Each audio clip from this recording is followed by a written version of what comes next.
Glória a Deus, a paz do Senhor, meus irmãos. Queridos, eu quero convidá-los a abrirem vossas Bíblias na carta do apóstolo Paulo aos Efésios. Efésios, nós leremos Efésios capítulo 3, versículo 1 ao 21. Efésios capítulo 3, versículo 1 ao 21, essa será a nossa leitura. Nós estudaremos o estudo 9, portanto, o terceiro capítulo de Efésios, que demos um tema a ele, que é o mistério da igreja e do amor de Deus. O nosso texto áureo está em Efésios 3:5, que diz: o qual noutros séculos não foi manifestado aos filhos dos homens, como agora tem sido revelado pelo Espírito aos seus santos apóstolos e profetas. A verdade prática diz: a igreja triunfante de Cristo já existia no plano de Deus, estabelecido antes da criação do mundo. Todos encontraram? Efésios capítulo 3, versículo 1 ao 21. Faremos aquela leitura alternada. Eu leio um versículo, os irmãos o outro após mim, até nós terminarmos toda a leitura sugerida. Vamos lá? Por esta causa, eu, Paulo, sou prisioneiro de Cristo, por amor de vós, gentios.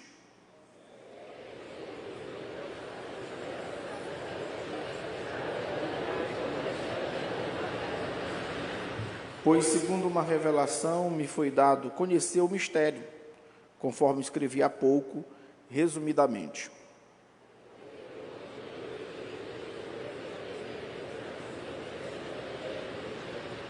O qual em outras gerações não foi dado a conhecer aos filhos dos homens, como agora foi revelado aos seus santos, apóstolos e profetas no Espírito.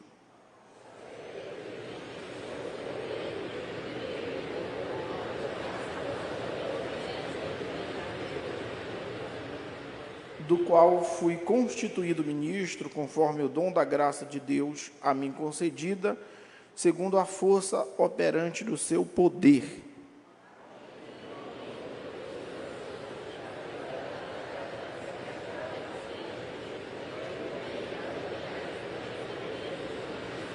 E manifestar qual seja a dispensação do mistério, desde os séculos, oculto em Deus, que criou todas as coisas.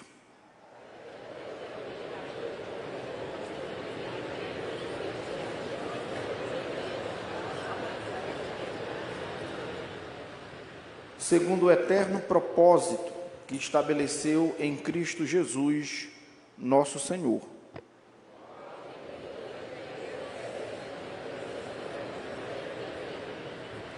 Portanto, vos peço que não desfaleçais das minhas tribulações por vós, pois nisto está a vossa glória.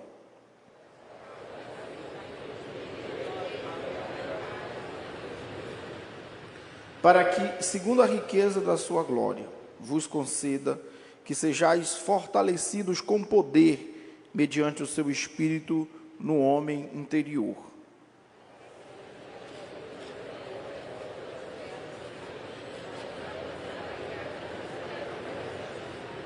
A fim de poderdes compreender, com todos os santos, qual é a largura e o comprimento e a altura e a profundidade.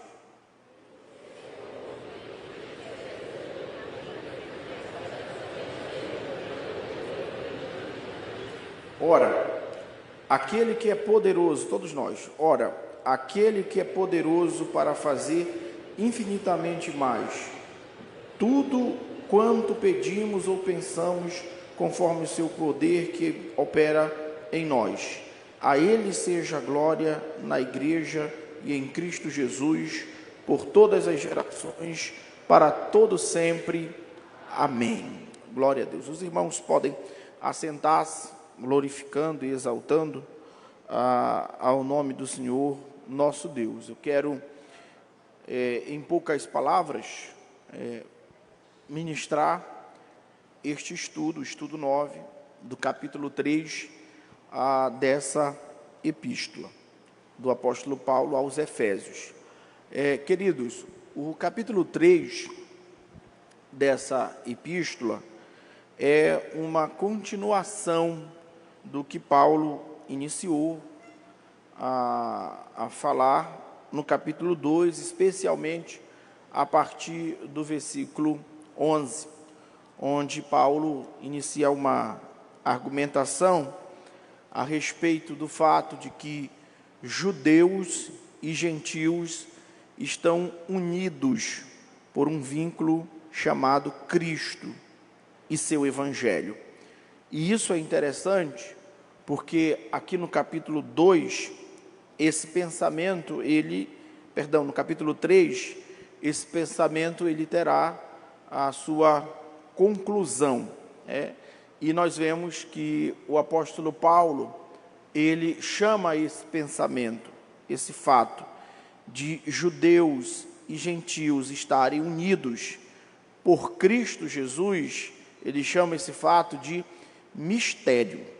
Ele mesmo usa essa palavra no versículo de número 3, quando diz as seguintes palavras: pois segundo uma revelação, me foi dado conhecer o mistério, conforme escrevi há pouco, resumidamente. Então, Paulo, como eu disse, chama esse vínculo de mistério, esse vínculo entre judeus e gentios de mistérios. E é interessante nós entendermos necessariamente o significado dessa palavra mistério, pelo menos no contexto de Paulo. Quando a gente fala de significação de palavras, a gente precisa ter bastante cuidado, porque geralmente as palavras elas são polissêmicas, ou seja, elas assumem diversos significados e isso vai depender do contexto e do uso da palavra e da sua aplicação. Então a gente tem que tomar muito cuidado ao tentar definir as palavras, porque definição por definição necessariamente não extrai o pensamento do autor quando usa algumas palavras. E essa palavra mistério, no pensamento de Paulo, aqui nessa carta, tem esse sentido, essa união mística dos judeus e gentios no corpo de Cristo. É disso que Paulo está falando necessariamente. Esse é o sentido. Todavia, quando nós vamos estudar a palavra mistério e o seu sentido etimológico, nós veremos que a palavra mistério, ela no português vem do latim, que é mysterium. E essa palavra que veio do latim, ela tem a sua origem lá no grego, na língua grega.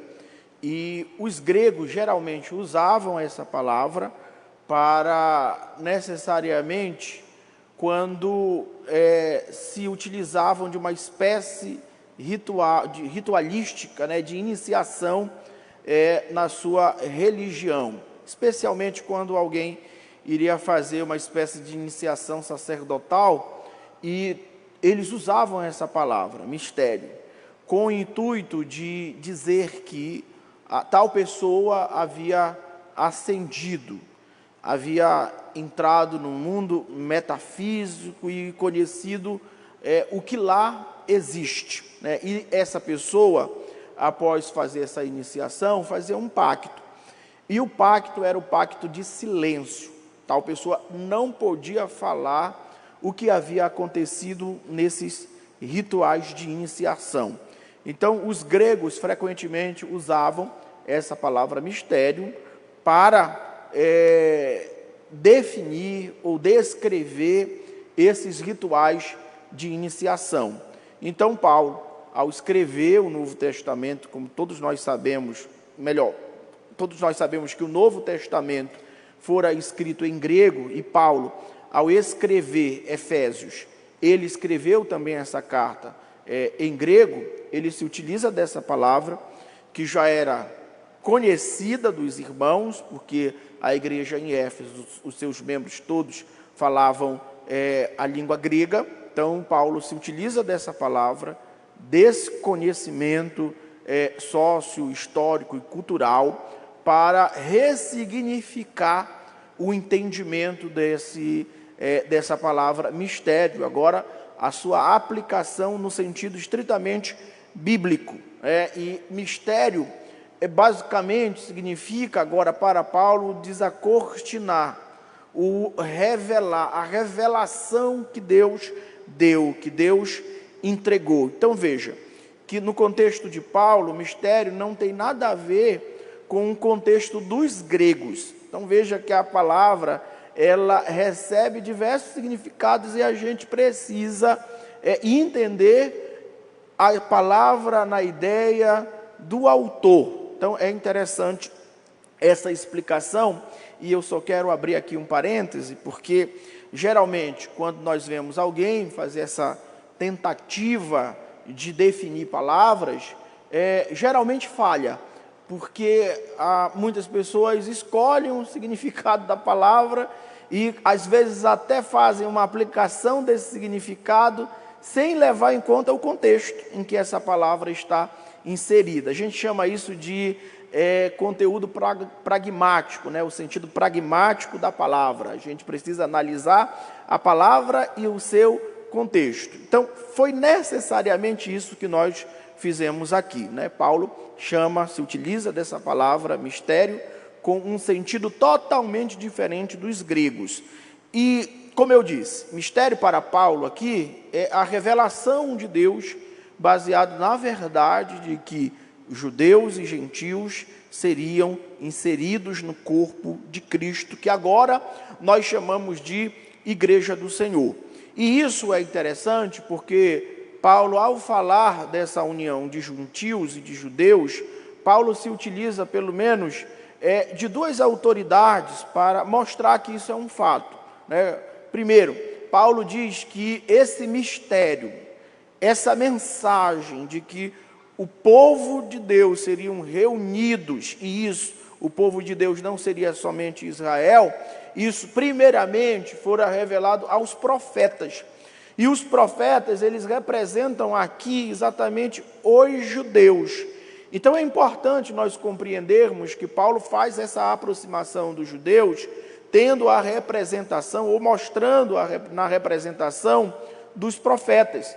E quando nós lemos os profetas na Bíblia Sagrada, nós vamos ver exatamente isso, que Deus, de forma embrionária, trouxe essa revelação aos profetas. Por exemplo, Isaías, Jeremias, onde o Senhor, por diversas vezes, diz através desses profetas: eu fui buscado por um povo que não ouvia falar de mim, eu fui achado por um povo que não me reconhecia como Deus, e eu também não o reconhecia como meu povo, mas eles me encontraram, eles me acharam.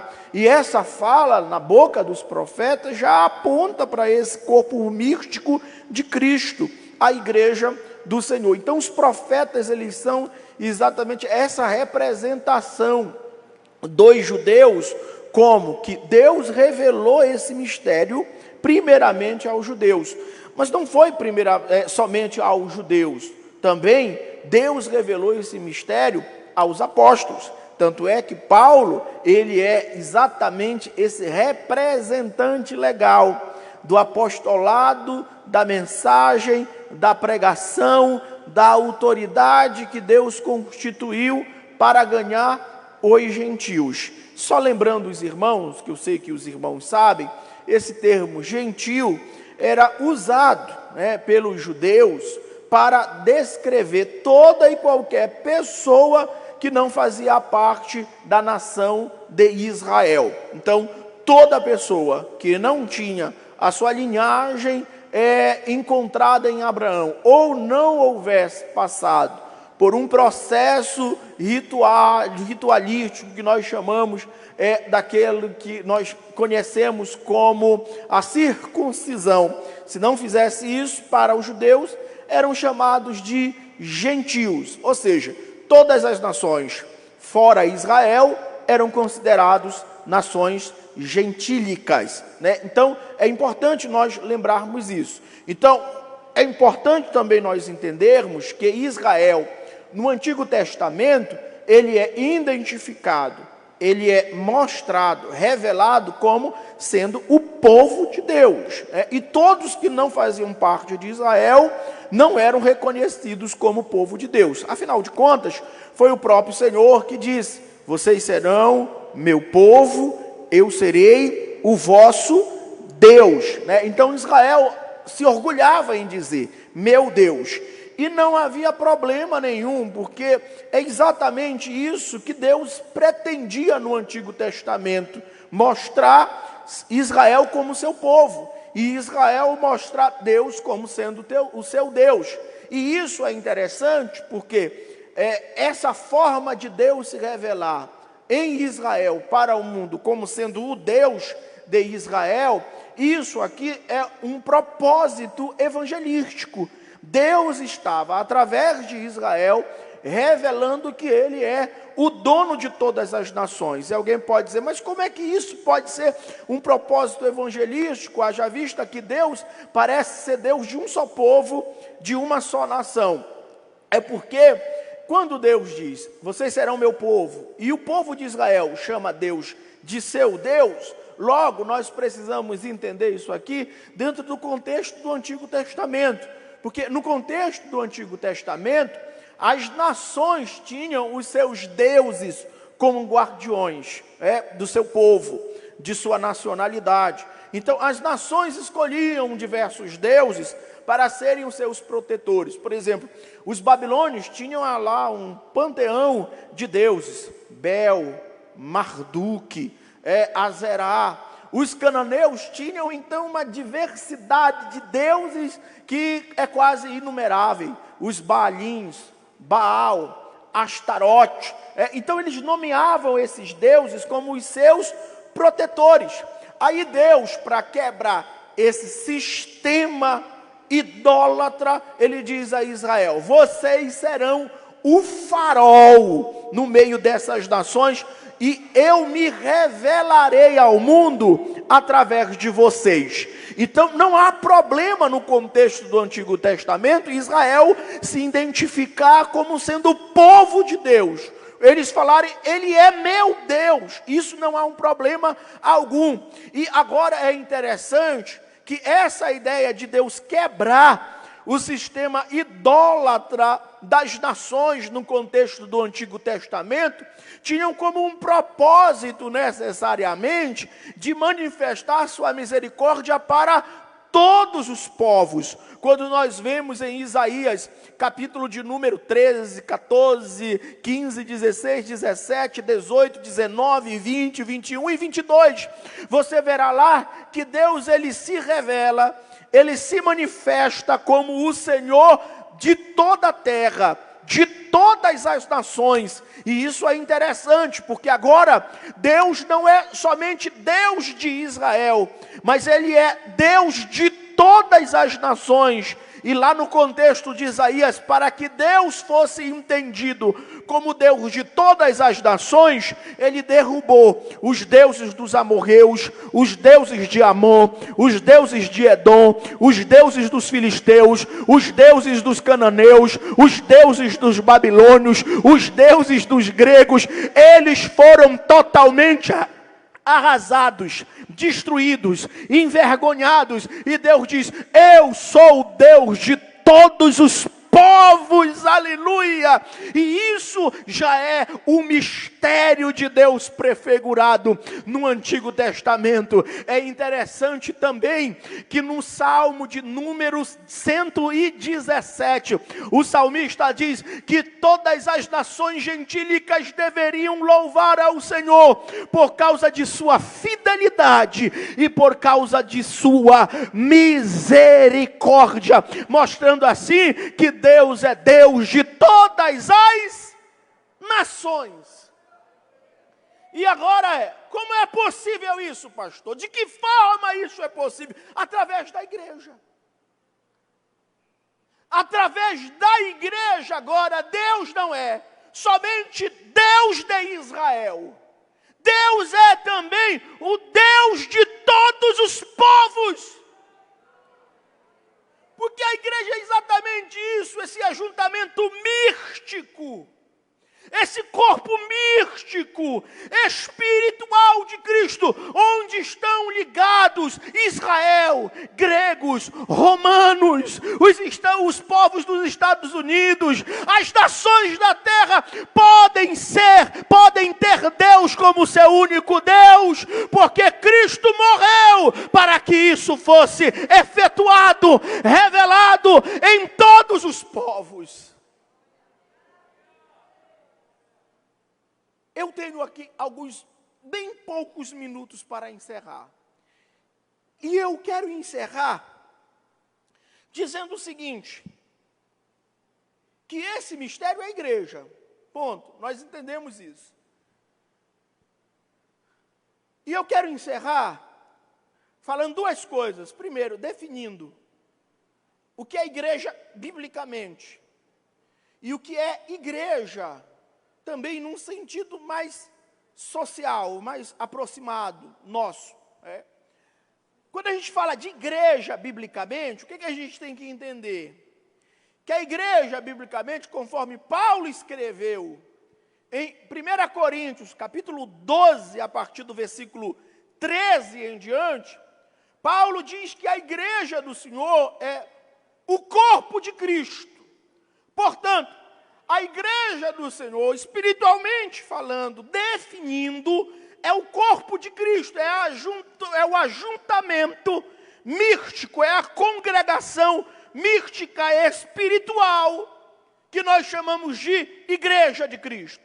É a congregação dos salvos, é a reunião dos eleitos, é a reunião dos regenerados, é a reunião dos transformados, é a reunião dos libertados pelo sangue de Cristo, é a reunião dos comprados, dos lavados pelo sangue do nosso Senhor Jesus. E esta igreja é santa, perfeita, imaculável, sem ruga, incorruptível, invencível, a igreja do Senhor, do qual nós fazemos parte. Agora, existe a igreja também enquanto instituição. E a igreja enquanto instituição é aquela que é reconhecida pelo Estado. É aquela que tem necessariamente um CNPJ. É a igreja que nós conseguimos identificar através de uma placa, onde nós a chamamos pelo nome, por exemplo, a Assembleia de Deus. Ela é uma igreja institucional, quadrangular, é uma igreja institucional. Deus e Amor é uma igreja institucional. São igrejas institucionais que nós entendemos como povo de Deus. Agora é importante dizer que nem todo mundo que está nessas igrejas institucionais são necessariamente igreja do Senhor. Porque a igreja do Senhor é o que eu falei, esse ajuntamento de regenerados. E nós queremos aqui falar em alta voz para aqueles que tentam criticar a igreja do Senhor. E não a instituição, mas que criticam a igreja do Senhor, que dizem que a igreja é uma instituição falida, que dizem que a igreja perdeu a sua moral, que dizem que a igreja se corrompeu. Eu quero dizer para eles que a igreja de Cristo jamais se corromperá e jamais será falida. Ela irá quebrar, destruir as portas do inferno, a igreja do Senhor.